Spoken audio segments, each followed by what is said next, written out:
Welcome to the Regulatory Transparency Project's fourth branch podcast series. All expressions of opinion are those of the speaker.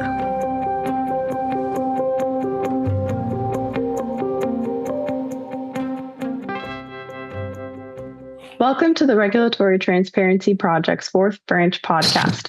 I'm Sarah Bankson, Deputy Director of RTP. We're honored to host today's discussion on disparate impact liability, and it's my pleasure to introduce our moderator, Linda Chavez, who serves as Chairman of the Center for Equal Opportunity. To learn more about today's speakers, I invite you to view their full biographies at regproject.org. Thank you for being with us today. Linda, the floor is yours.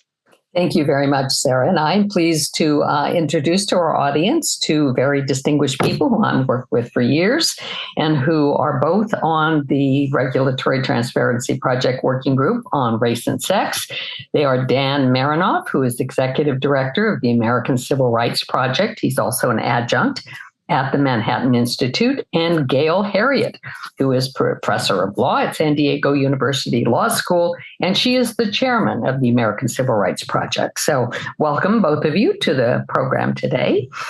We're going to have a sort of freewheeling conversation. In April, President Trump issued one of many of his executive orders. This one was called Restoring Equality of Opportunity and Meritocracy, which is a big job. And we have gotten quite far astray from that principle in recent years. It starts out by saying that a bedrock principle of the United States is that all citizens are treated equally under the law, and goes on to talk about the way in which that is no longer the case, and that the promise of equal opportunity has become a divisive pursuit of results preordained by irrelevant, immutable characteristics, and rather than individual strengths, effort, and achievement. And it says a key tool of this movement is disparate impact liability, which holds that a near insurmountable presumption of unlawful discrimination exists where there are any differences in outcomes in certain circumstances among different races, sexes, or similar groups, even if there is no facially discriminatory policy or practice or discriminatory intent involved, and even if everyone has an equal opportunity to succeed. Well, that doesn't sound good. And so I'm going to throw the first question to Dan and ask you about this concept of disparate impact liability, and where does it come from? Maybe you can give us a little 2-minute elevator speech of the history of disparate impact law, focusing specifically on a couple of important cases, the Griggs case and the Wards Cove case. Sure. And I'm rather sure that Gail could also do this at least as well as I can, and may jump in with details that I've left out. Not in 2 minutes. I can't possibly do it in 2 minutes. I'll give it a try. So the Civil Rights Act passes in 1964. One of its core provisions is Title VII, which deals with employment law.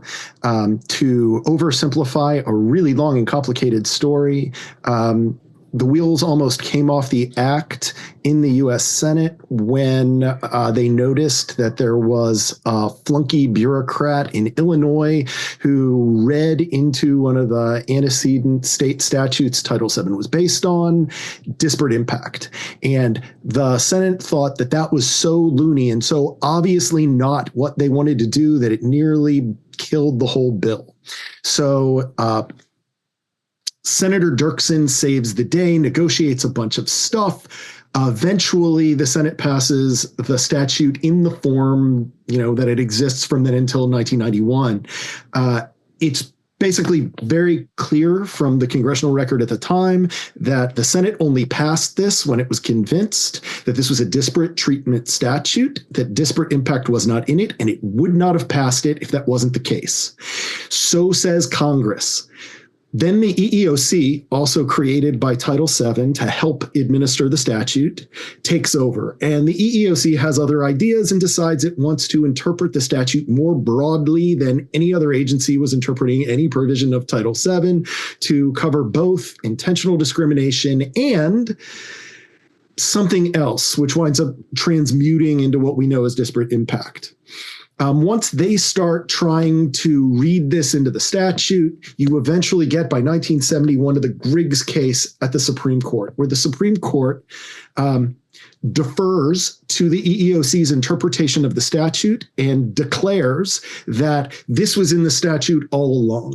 It is arguably the most purposivist decision of the modern Supreme Court. It's also purposivism that is very badly done, honing in on the imaginary intent of Congress to have dealt not just with intentional discrimination, but with this other thing that very clearly they did not actually have in mind.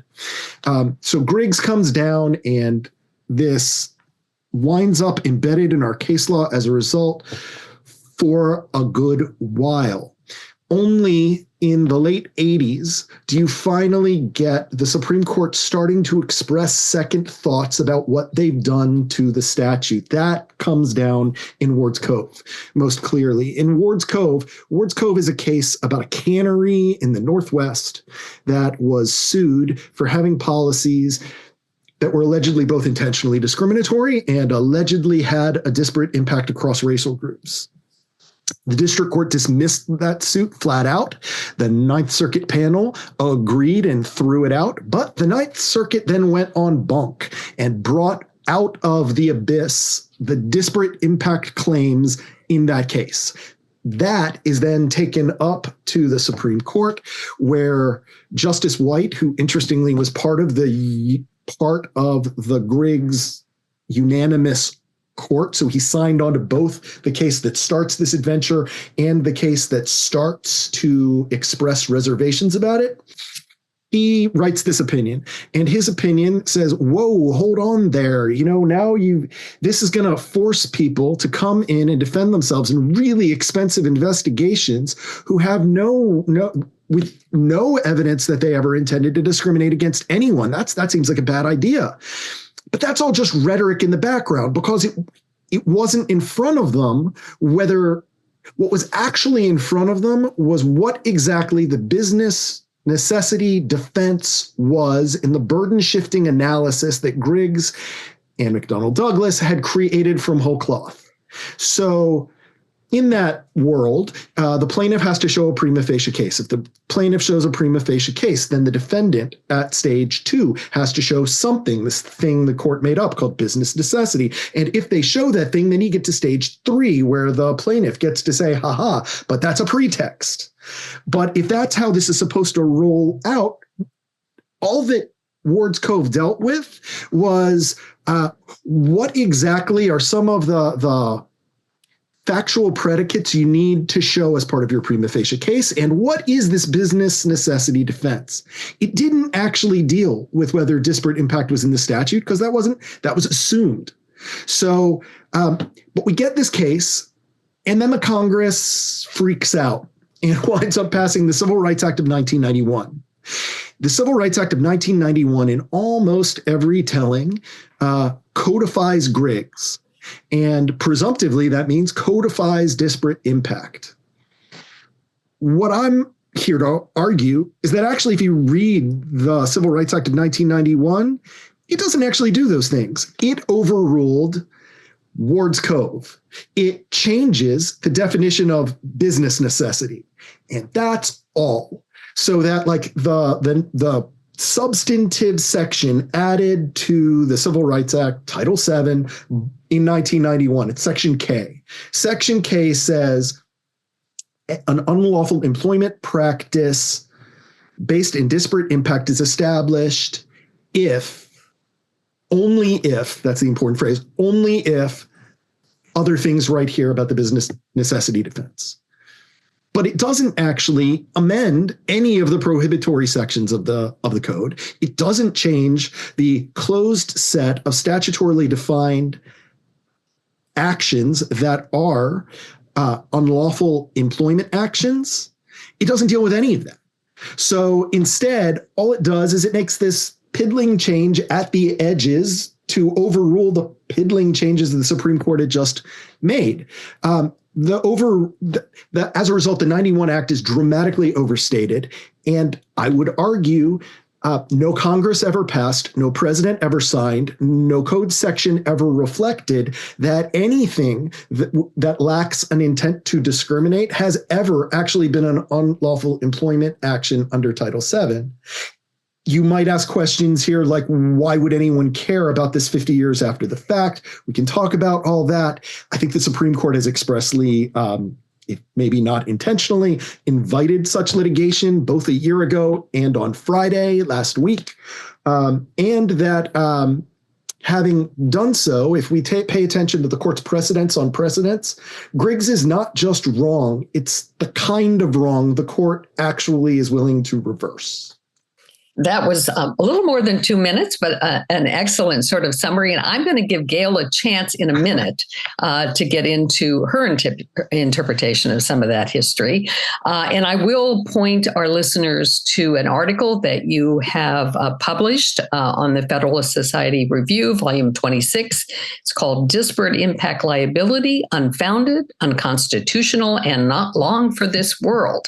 But before I let you do that, Gail, let me offer something that you once offered, and tell me if I'm right about this. I think you once offered to write a $10,000 check to anyone who could show a job qualification that didn't have a disparate impact on one group or another.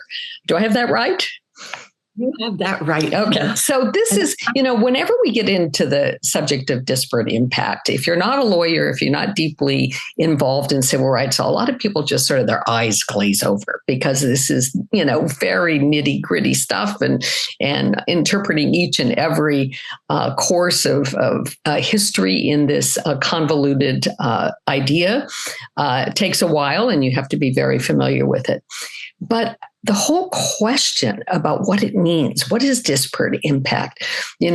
What, as you say, what tests that any employer gives that doesn't set up some qualification which won't have an impact on one group or another? So explain that a little bit more to the layman and laywoman. Sure. Let me talk about what we mean when we say that something has a disparate impact on a particular group. And as you were saying, Linda, and I've said in the past a zillion times, just about everything. Well, not just about, I will go further. Everything. I can't think of anything that doesn't have a disparate impact on some group that is protected under Title VII. And remember, that's a lot of groups that we're talking about. Every race, both sexes, every religion. Think how many religions there are out there. Every national origin group or ethnicity, as we might call it today. That's, hundreds of different groups are protected.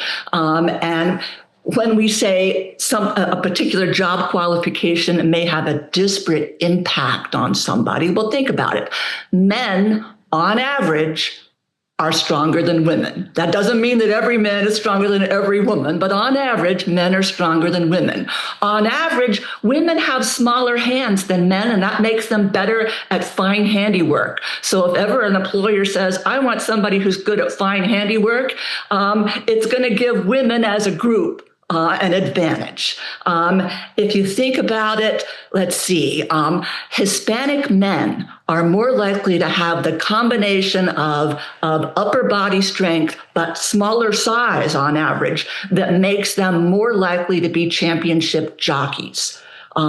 This could go on forever. South Asians are more likely to have experience in the motel industry than others for reasons that I have no idea about. I don't know how that happened, but it did happen. I do know how another one happened, and it's kind of interesting. I don't know if you've ever noticed, but at manicure parlors, Vietnamese Americans are more likely to have experience in the manicure industry. And I know how that happened. Right after the fall of Saigon in 1975, there were a lot of Vietnamese people being brought to the United States, and they were put in refugee camps. And there was one here in California.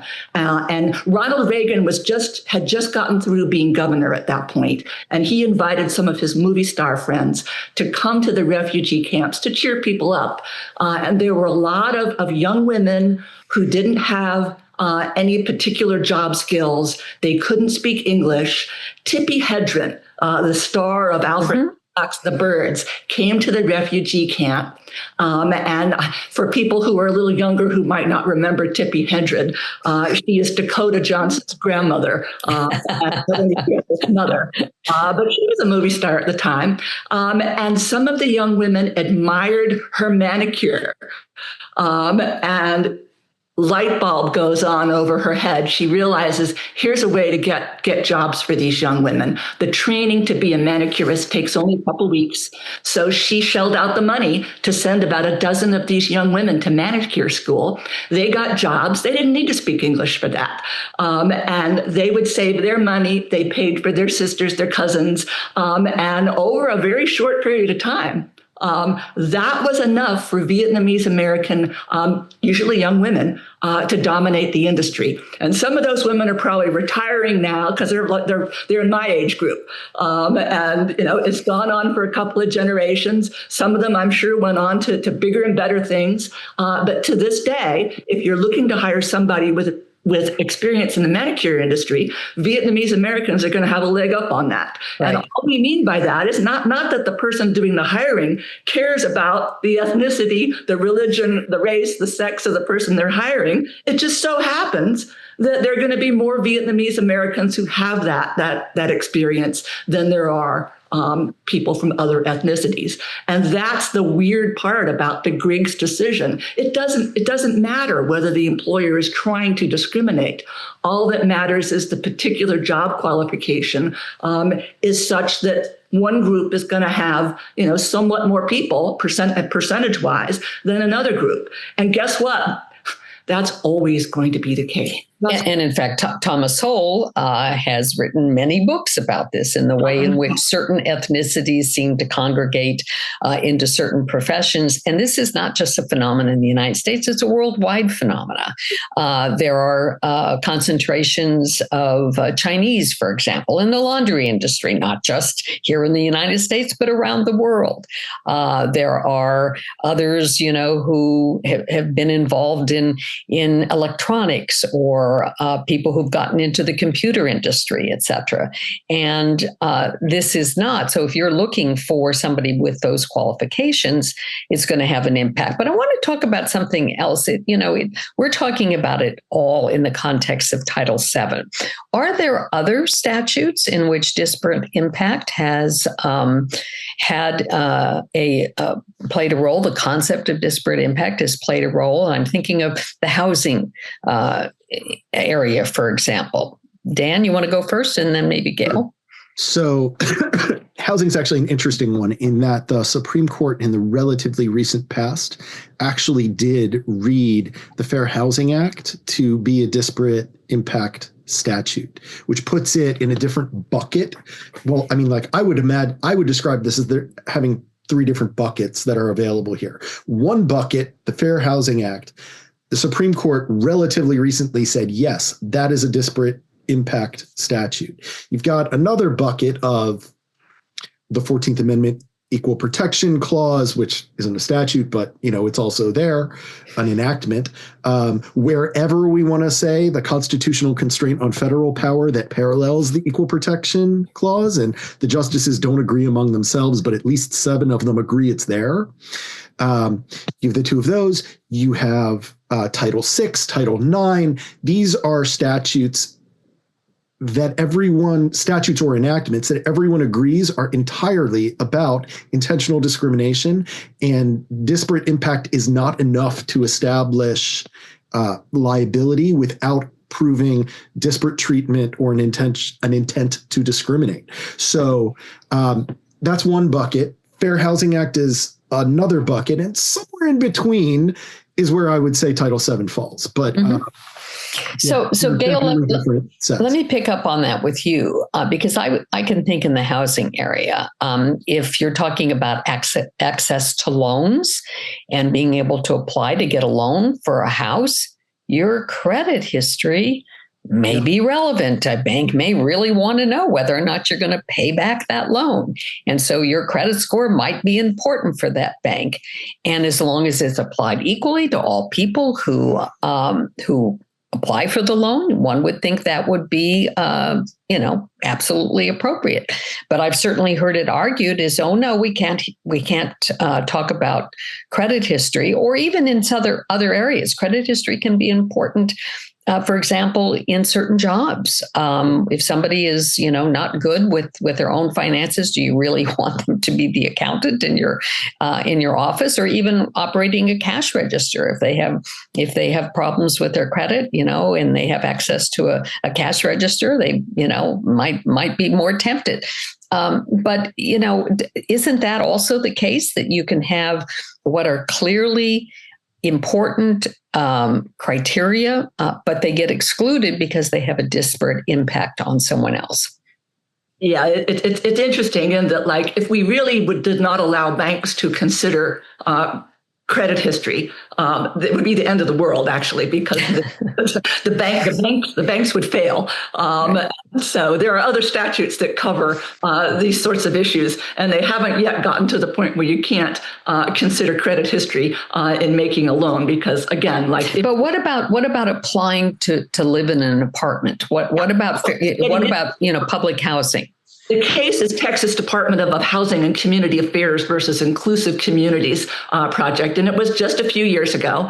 And they, in a 5-4 decision that I regret very much, they said that the Fair Housing Act does indeed include an element of disparate impact. And so things like credit history there obviously can matter a great deal.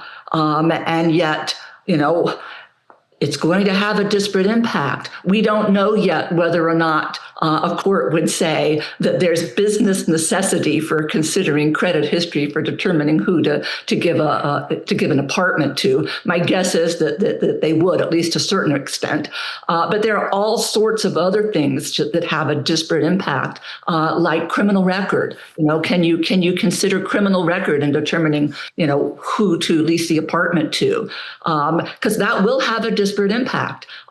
It will also have a disparate impact, for example, do you own a pet? It's actually true that, whites are more likely to own dogs than members of other races, for cultural reasons that I couldn't begin to understand. But it's true. So if someone says no dogs, that's going to have a disparate impact on whites. So many things fall into that category. So we've opened up for now for apartment lease and such, that question of, okay, if something has a disparate impact, does that mean that you can't use it? And if it does, that means that they just have to give out apartments randomly, I guess, because everything will have a disparate impact. And I'm thinking now, of the question of, say, public housing. So access to subsidized housing or public housing of some sort. Not being able to check criminal record is going to have an impact on the people who live in that housing. And if it's excluded, who gets hurt by that? If you basically say you cannot consider the factor of whether or not you've served in prison, isn't it really the other people who live in the housing unit? Yeah. And aren't they more likely to be also Black and brown and poor than others? So who are we helping by this? Yeah, in fairness, they haven't quite gotten so far as to say you can't consider it at all. Mm-hmm. It's actually the EEOC in the employment area where they've gone the furthest on this. And they had a guidance that they issued in 2012. And they knew they couldn't say you can never consider criminal record, but they sort of danced around it and said, okay, this has a disparate impact, and therefore you have to be really careful. You have to first determine without asking whether someone has a criminal background. You should decide who you want to hire, and then you go to that person and you ask them, can we now check to see whether you have a criminal background? And if it turns out they do, and you don't want to hire them, then you've sent this giant message to them. The reason that you didn't get hired had to be only that you had a criminal record. And they never came out and said, you can never reject someone for that. But they went pretty darn far. They said, even if there's a state law that says, for example, for a particular job category.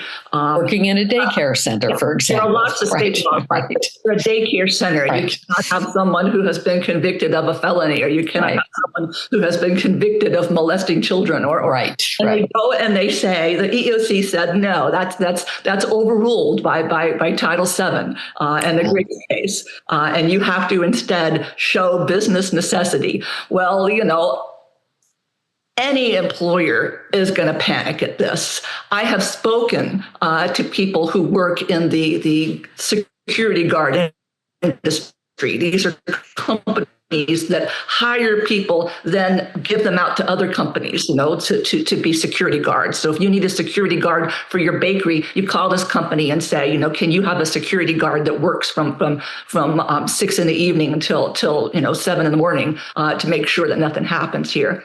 And I would have thought that it would be obvious that security guards need to have clean criminal records, that's one of those jobs where you want to make sure the person is not a criminal themselves.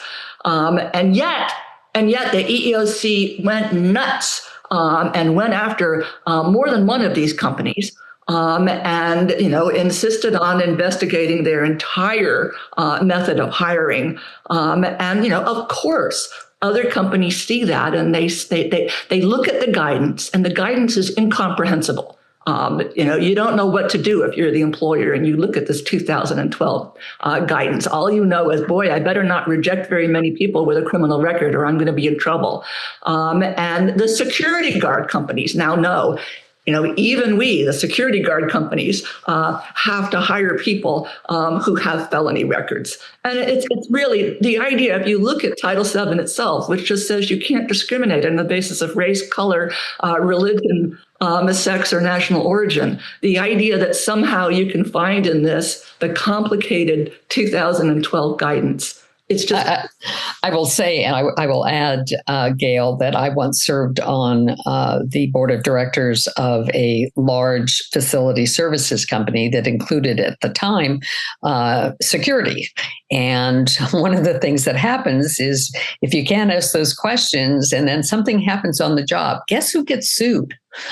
The company that provided the security agents. And so, employers are very much in a spot here. Dan, I think you wanted to add something or weigh in here. I was just going to say that, and I mentioned this in the article, there was actually a suit that the EEOC brought last year against Sheetz. Sheetz is like Quickie Mart and gas station chain up and down the East Coast, based on entirely on their screening for criminal records in their hiring process. And they denied that it was discriminatory and this was being litigated. It's been in court. I believe last week that the EEOC actually moved to have the case dismissed, in that one of the individuals who had originally complained to them is trying to intervene to keep the case going. So it's an interesting thing to see how this pans out. But like you were talking about, the president's order, this is one of the places it's actually having an effect, in that having instructed agencies to deprioritize enforcement efforts, employing a disparate impact theory has actually pointed towards wrapping up a piece of litigation against an employer doing something I think almost anyone would have said was reasonable, but which, by the way, even the EEOC said had no intent to discriminate.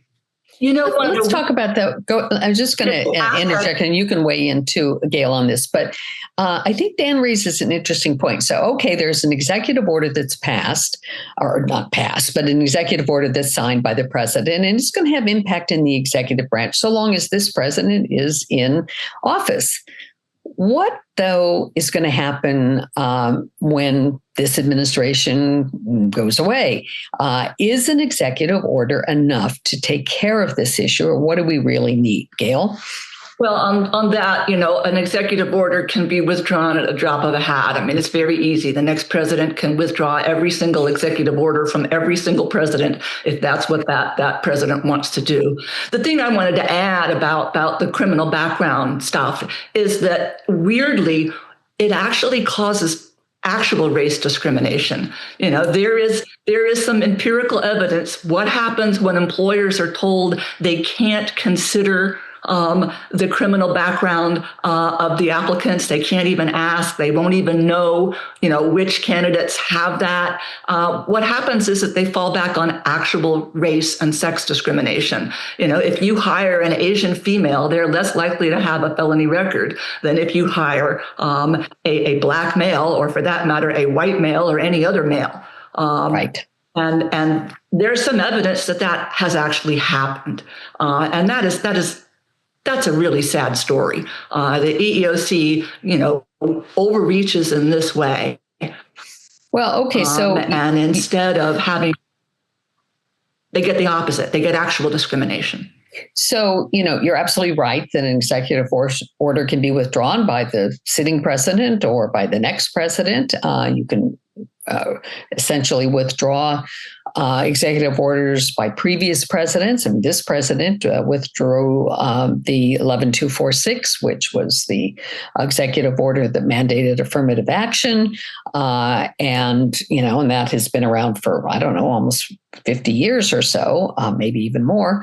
And so, it doesn't have the same weight as a Supreme Court precedent, or even more importantly, legislation.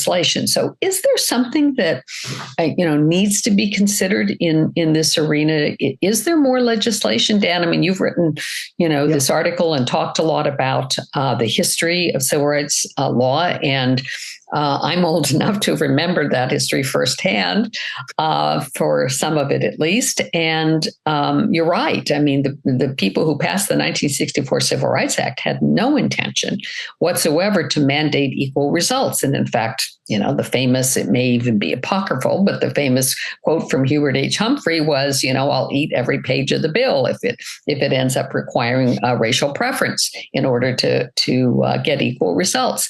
But is there perhaps an avenue for Congress to do something in this arena that can make this clearer?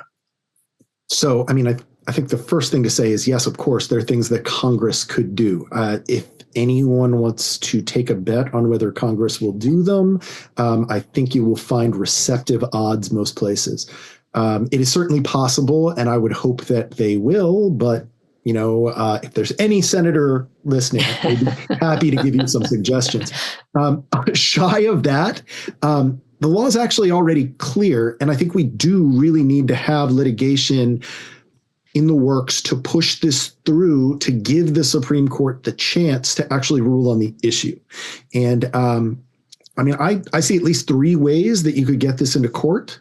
One would be we started this journey by the EEOC issuing a guidance document in an area where it has no regulatory authority, can't and doesn't issue regulations, so it doesn't have to go through notice and comment.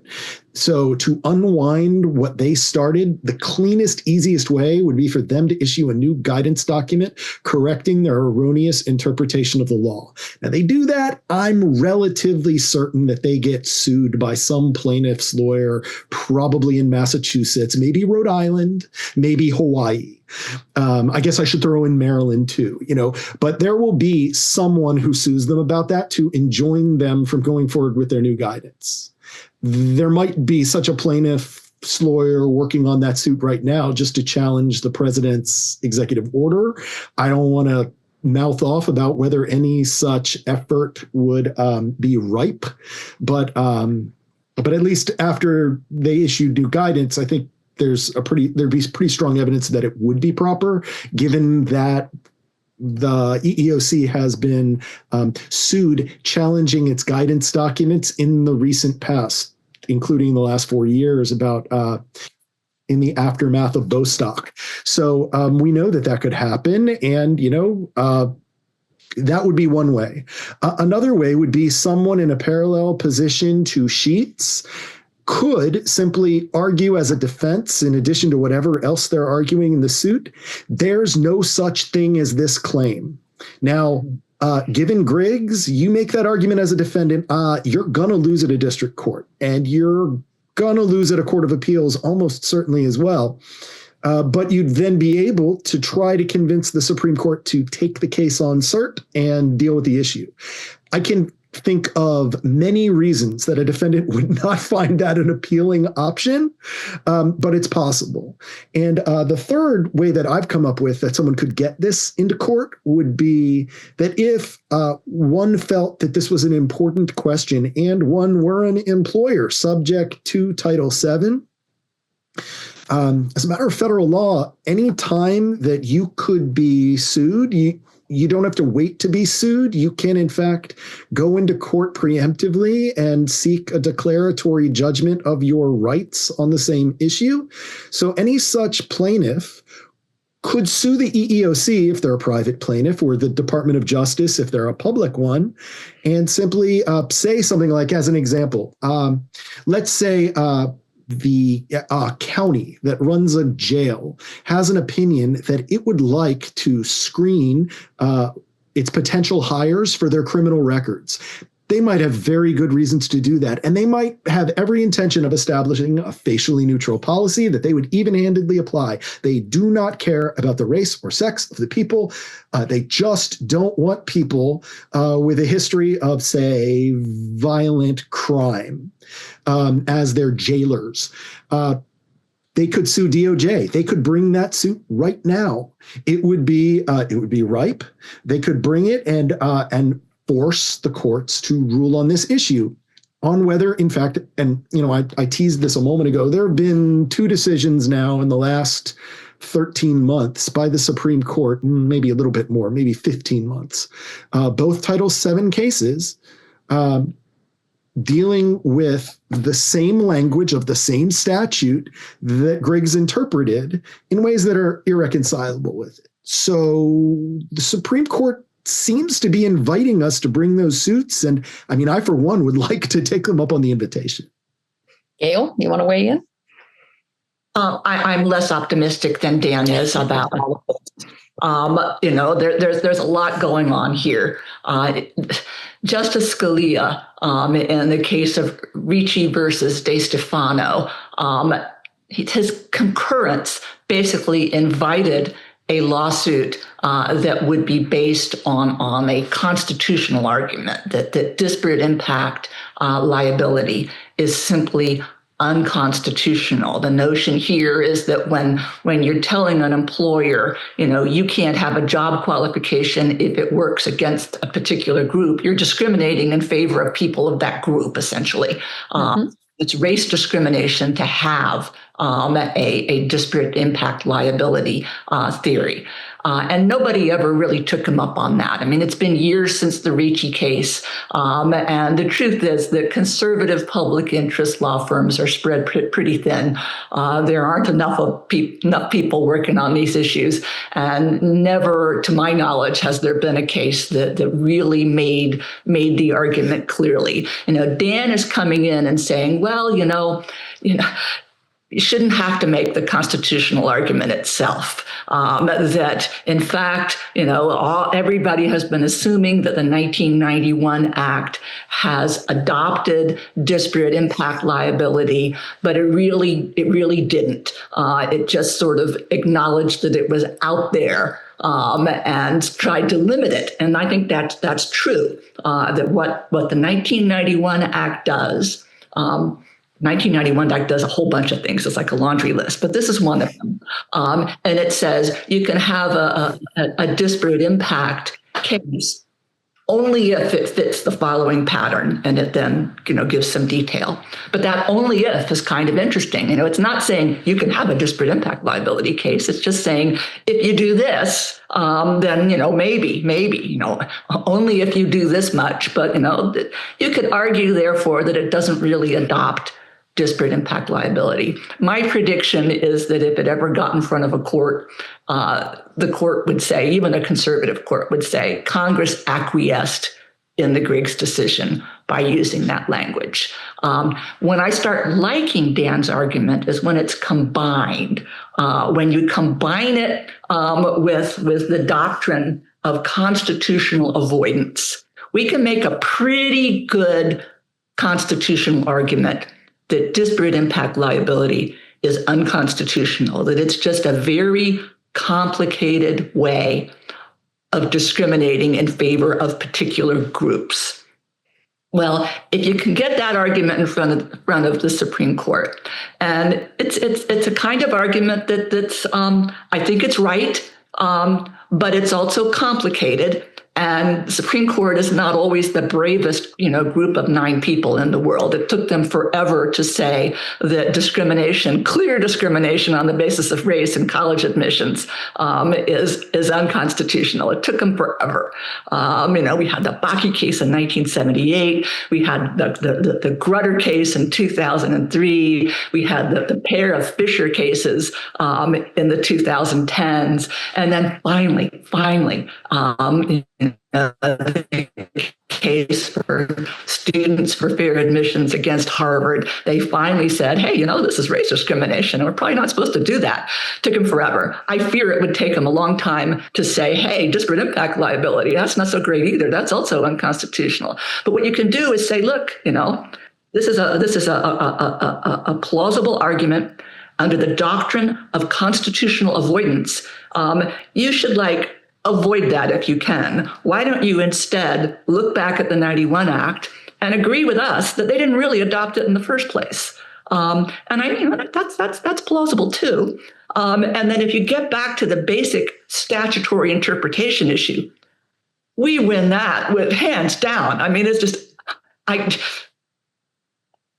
will bet every ounce of blood in my body that the 88th Congress in 1964 not only did not intend disparate impact liability, they knocked themselves silly to avoid the possibility that the future would include disparate impact liability. I mean, they did everything possible to say, no, that's not what we mean. And yet somehow we went down the wrong road.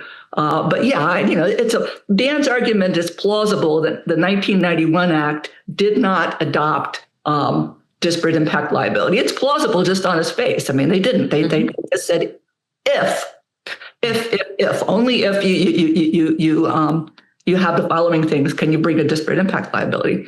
But when you combine it with constitutional avoidance, that gives it a little bit more strength, and I start having more confidence in it. I start from the standpoint that just because you're right, that doesn't mean that you will win a Supreme Court case.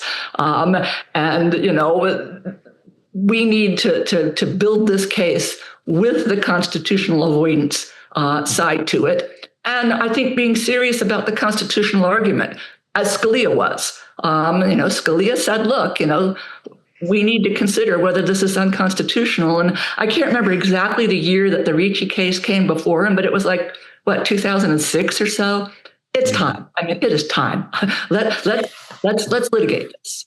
Let me throw out to both of you, because I think this is a sort of overarching issue, finding the right plaintiff. And Dan, you mentioned, sheets, and why would you, again, having served on corporate boards, you don't want to, open yourself up to huge settlements and huge fines, huge judgments against you for having discriminated. So it's very hard to find somebody. And Gail, to your point, I mean, I really, truly believe that the case, certainly at Harvard, was greatly helped because you had another minority group who was being harmed, that finding that, Asian students in particular were being disadvantaged by giving preferences to Black and Hispanic students was a big part in at least getting people to understand that this idea, this concept, isn't quite what people think is. It isn't about fairness and justice. It is about giving preference to someone. And the whole point of the Civil Rights Act was supposed to be you can't give preference based on skin color, based on religion, based on sex. That the whole point is that everybody is supposed to be equal before the law. So how is it you go about finding the right plaintiff in a disparate impact case? Dan? Yeah. I don't think, for all the reasons you're saying, that the answer is likely to be find someone who has been sued in a disparate impact action. They have every incentive to get out as quickly and cheaply as possible. I think the answer has to be to find someone who is an employer with more than 15 employees covered by the statute, who thinks that this is important and is willing to file that DEC action. Or for the EEOC to clean up its own house. The EEOC can do a lot of things. It has a lot of statutory authority. But I think one of those two has to happen. If you bring the declaratory judgment action, the nice part about that is you can seek it for the express purpose of saying, I want to do the thing which I have a reason to believe might open me to liability. And I want to find out now before I do it so that I'm not risking those ruinous fines, the penalties, the intention, all of that. Get it out now on the front end so that you're not exposed to the downside risk of that litigation. Gail, do you have a different thought or anything to add? I just want to add what every public interest lawyer knows, and that is getting the right plaintiff is not only hugely important, it's really hard. Yeah. It's really hard. And that's, when people say, why haven't you challenged this, law? Why haven't you done this? It's, I need a plaintiff. And to be fair, that's the way our legal system works for a good reason. That courts have the authority to decide real disputes. They do not have the authority to decide issues in the abstract. And if they did, we'd be worse off. It would mean that unelected judges are deciding everything. Right. And so the requirement that you have people that really have skin in the game, that really have an issue that they need resolved for a reason, and not just, hey, it's some law professor that wants to know, what the law should be and wants to argue that it should be this or that. It's important. So, we have to live with the fact that it's hard to find the right plaintiff, but it has to be done. Well, as somebody who's spent many years talking about disparate impact theory and the role that it plays, and again, having people's eyes glaze over when I would do that or write about it, I think you two have done an excellent job today, really talking about it in a way that is comprehensible, not just to our listeners who happen to be attorneys, but also people who are just simply interested in civil rights law. And so I'd like to sort of give you each a minute or so to talk about where you see this going. Do you think that the executive order is going to have real impact? And we've already said that we'd love to find a plaintiff somewhere who can test this more thoroughly in court. But what role do you think this executive order is going to have? It certainly got this topic on the screens of many people, but what role, Dan? Yeah. So, look, it's inherently meaningful when the president orders the entire executive branch to do or not to do something. And that's particularly important here because there are so many places like Title VI and Title IX where, to the extent that disparate impact liability is possible, it's not because anyone thinks the statute says it. It's because people claim that the regulations say it. Now, I think part of this order also instructed agencies to rewrite their regulations. They haven't done that yet. I assume that they're working on that. And when they do, I think that will be inherently meaningful as well. But in the meantime, ever since 2011 and the Sandoval opinion, we've known individuals, just people, do not have standing to enforce federal regulations. Only agencies do. So for Title VI, for Title IX, for all the places that regulations are the only way that this could be an issue, the president saying don't do it means it doesn't happen at all. And that's really meaningful for the duration of the presidency and that order. For the other areas, there are a lot of left-wing civil rights lawyers currently telling people, often in group-signed letters, don't worry about it. Nothing changed. We can just bring those lawsuits ourselves. Yeah. Gail, particularly for Title VII and the Fair Housing Act, they can, and to some extent, I hope they do, because that'll at least, tee up situations where the EEOC can intervene in order to participate and say, yeah, that's not a thing. But they would have to do it. Gail? One interesting aspect of the Civil Rights Act of 1991 that puts a damper on private parties bringing disparate impact lawsuits is that you can get much more in the way of damages if you bring it as an intentional discrimination case.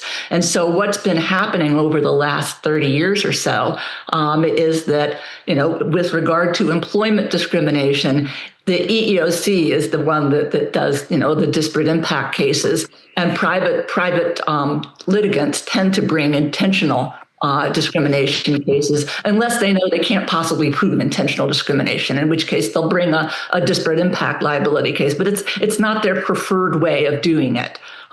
So I think that aspect of the 91 Act is useful right now, and that's a good thing. So I think that Trump's executive order is going to cover most of the cases that would have been brought. They mostly would have been brought by governmental bodies like the EEOC. But it is still true, as Dan says, that a private litigant can bring a disparate impact liability case, and they probably will be doing more of those now. But they can't get punitive damages. They can't get emotional distress damages. So it's not their preference. I think we have a little bit of a breather here where we can start figuring out how we're going to do exactly the sorts of things that Dan was talking about. How are we going to actually get this issue before the Supreme Court? And I look forward to working on that, and I hope we can come up with some good plaintiffs for that work. I think it's important. I mean, this is a fundamental issue. We are not talking about some sort of side issue. We're talking about something that's hugely important, I think, about who we are as Americans, that we favor equal protection under the laws. We favor laws that prevent discrimination, that allow people equal opportunity, but we don't want equal outcomes. The only way to get equal outcomes is to have a legal regime that basically prevents people from being successful. One of the things that's always bothered me about the rhetoric surrounding diversity is that, we talk about how wonderful diversity is, and then we have a fit when it turns out that groups really are different, as of course they are. Individuals, there are all sorts of different individuals, but yeah, every group is a little different, from another group, and they're going to have, people of various talents within that group, but the average is going to be a little different for each group on each thing, that should be a great thing. We shouldn't expect that basketball players will look like America in the sense that every ethnic and racial group is represented in exactly the proportions that they are in the population. Nor should we expect that computer scientists will look like America. The truth is that it's more common for Asian Americans to get PhDs in computer science than it is for any other group. So what? Right? You could do this with anything. Anything. That's right. Any particular profession you can do this with. And one of my interests throughout my very long career in civil rights is that, people who have promoted these ideas often think that they are helping disadvantaged people, helping people of color, et cetera. As somebody who has been around and seen that firsthand, it often ends up harming the very people that it is supposed to benefit. So I think this has been a very good discussion. I plugged Dan's paper. Gail, do you have something you've written in this area you'd like to refer to that people can look up? Well, I did an article a couple of years ago, but I forget the title now. If I think it's something like, disparate impact liability, is Where did it appear? Where was it? It's in the New York University Journal of Law and Liberty. But if you just Google Gail Harriet disparate impact, you'll come up. Yeah. Well, I have in fact done that, and there's a lot of things that you come up with when you Google Gail Harriet and disparate impact. Thank you both so much. This has been a great discussion, and I look forward to seeing you again soon. Thank you. Well, thanks, Linda. On behalf of Federalist Society, I want to thank our speakers for sharing your time and expertise with us today, and to our audience, thank you for tuning in.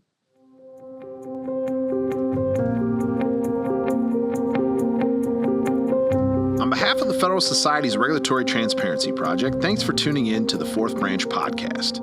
To catch every new episode when it's released, you can subscribe on Apple Podcasts, Google Play, and Spreaker. For the latest from RTP, please visit our website at regproject.org. That's regproject.org.